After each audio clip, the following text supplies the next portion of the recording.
심상정 전 대표가 물러나고 정의당 새 지도부의 김종철 대표가 새롭게 올랐습니다. 당선된 뒤 무엇보다 강조한 건 바로 선명한 진보 정당입니다. 네, 김종철 새 대표 직접 연결해서 어떤 내용인지 자세히 물어보겠습니다. 대표님 안녕하십니까? 예, 안녕하십니까? 네, 먼저 대표님께서는 진보운동 그리고 진보 대중정당 영역에서 오래 활동을 해오셨습니다. 출마도 여러 번 하셨지만 사실 일반인들에게는 생소하기도 한데 간단하게요. 김종철 대표는 어떤 정치인입니까? 네, 2000년 민주노동당에서 권영길 대표 비서로 시작해서 2006년 서울시장 후보 그리고 2008년부터 12년간 그 동작을해서 출마를 했고요. 예. 노회찬 원내대표 비서실장을 거쳐서 이번에 당 대표가 됐습니다. 네, 대표님 정의당 내에 이른바 NL과 PD 계열 사이에 계파 갈등이 있어서 어떤 분이 대표가 될지 이런 그 전망도 많았는데 어떤 게 당선의 가장 큰 요인이었다고 생각하십니까? 사실 계파색이라고 하는 거는 이제 많이 옅어졌고요.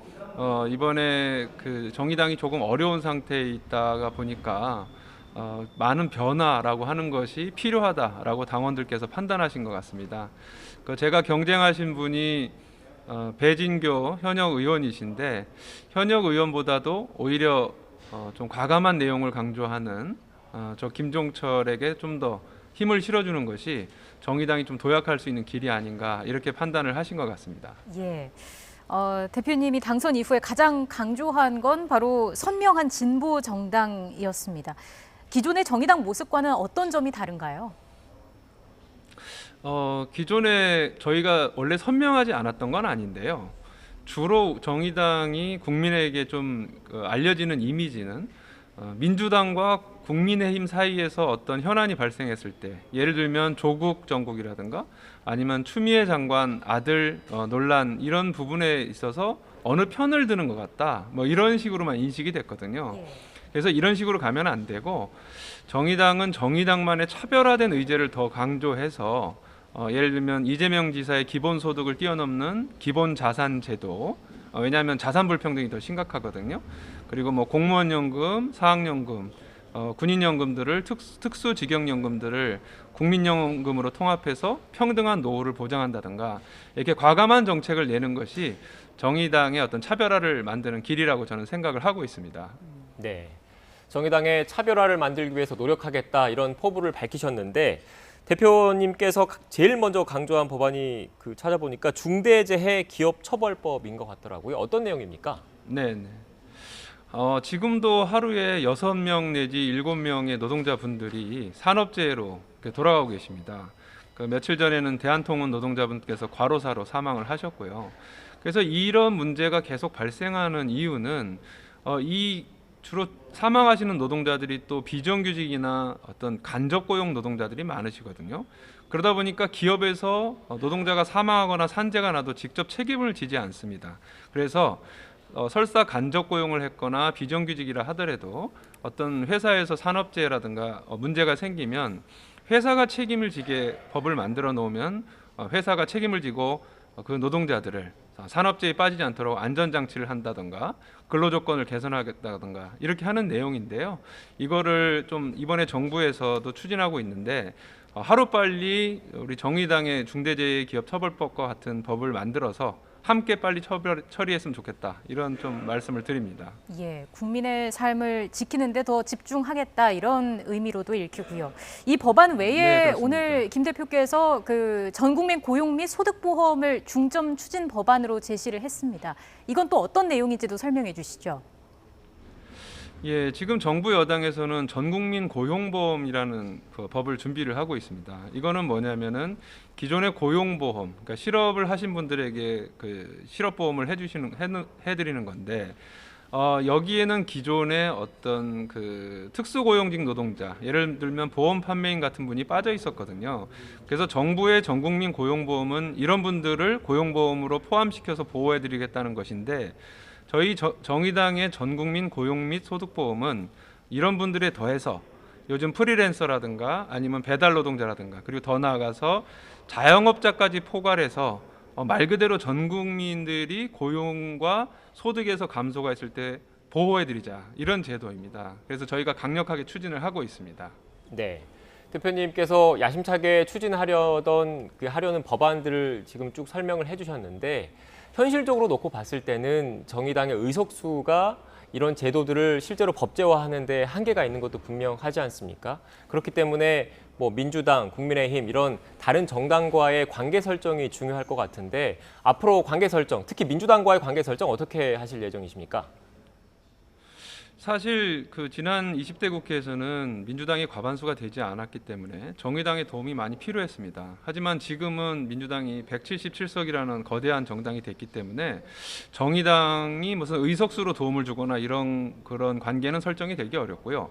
오히려 정의당이 추진하는 법안들이 정부 여당 그리고 민주당이 추진하는 법안보다 훨씬 더 국민들에게 이익이 된다. 그리고 정의당의 주장이 굉장히 합리적이고 더 담대하다. 이런 것들을 국민들한테 저희가 확실하게 인식시킬 수 있으면 국민들께서 정의당을 지지하게 되고 그렇다면 민주당도 좀 더 진보적으로 좀 더 사회적 약자들을 위한 정당으로 될 수 있다고 생각을 합니다.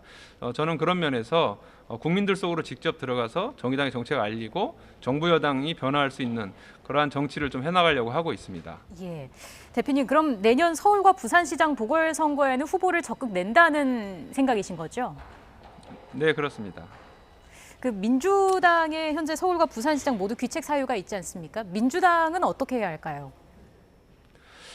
사실 이제 불행한 일이지만 이제 박원순 시장이 돌아가셨는데요. 이제 부산시장 오거돈 시장 같은 경우는 지금 성추행 건으로 인해서 처벌을 앞두고 있고 또 이제 박원순 시장께서도 이제 돌아가신 상황이라 어떻든 간에 현재 보궐선거 내년 4월 선거는 민주당의 귀책 사유로 생긴 선거입니다.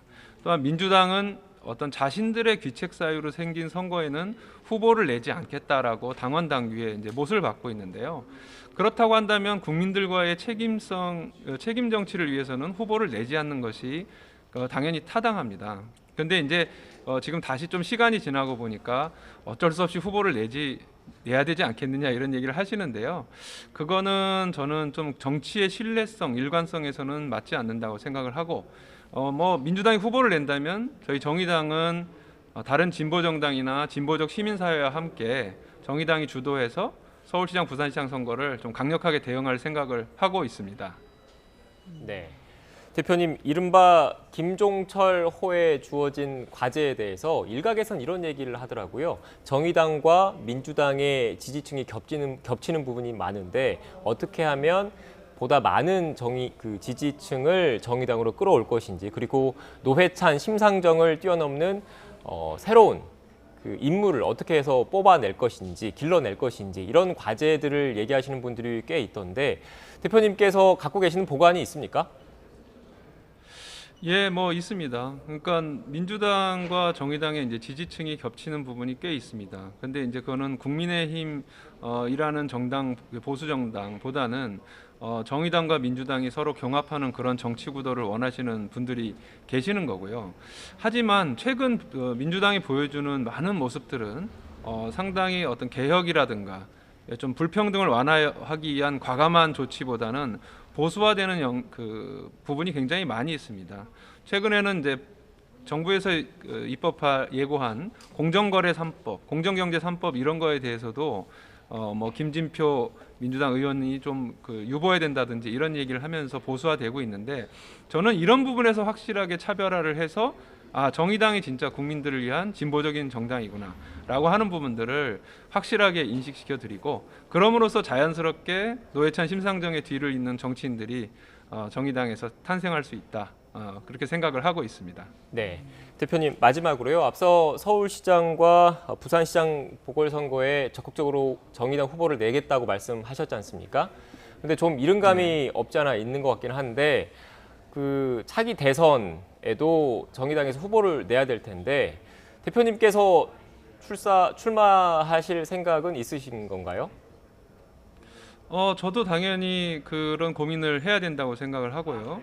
우리 당에는 심상정이라고 하는 걸출한 어떤 정치인이 계시지만 또 이정미, 윤소아 이런 의원들도 계시고 또 저를 포함해서 새로운 2세대 정치인들이 많이 있습니다. 그리고 제가 이번에 당대표로서 좋은 성과를 낸다면 당연히 국민 앞에 심상정, 이정미, 윤소아 이런 분들과 경합을 해서 정의당에 이렇게 인물이 많구나. 그래서 좀 즐거운 경선이 되고 또 즐거운 대선이 될 수 있는 그런 리더로서 성장하고 싶은 생각을 가지고 있습니다. 예. 자, 마지막으로 정의당이 앞으로 어떻게 해 나갈지 간략하게 이야기 듣는 걸로 인터뷰 마무리하겠습니다. 한 말씀 부탁드리겠습니다. 예, 국민 여러분들께 제가 늘 드리는 말씀이 있는데요. 그 세상에서 돈이 제일 많이 안 드는 보험이 있습니다. 우리가 다 노후가 걱정되고 자녀들이 걱정돼서 보험을 많이 드시는데 세상에서 가장 그 돈이 안 들면서도 좋은 보험은 진보 정당에 힘을 실어주시는 그런 보험입니다. 그러니까 따뜻한 사랑과 지지를 보내주시면 이 정의당이라고 하는 보험은 국민들에게 복지국가 그리고 보다 인간다운 나라를 선물로 드릴 수 있으니까 앞으로 정의당이라는 아주 좋은 보험에 꼭 가입해 주시기 바랍니다. 네, 알겠습니다. 지금까지 김종철 정의당 신임 대표 이야기 들었습니다. 대표님 다시 한번 당선 축하드리겠습니다. 네, 감사합니다.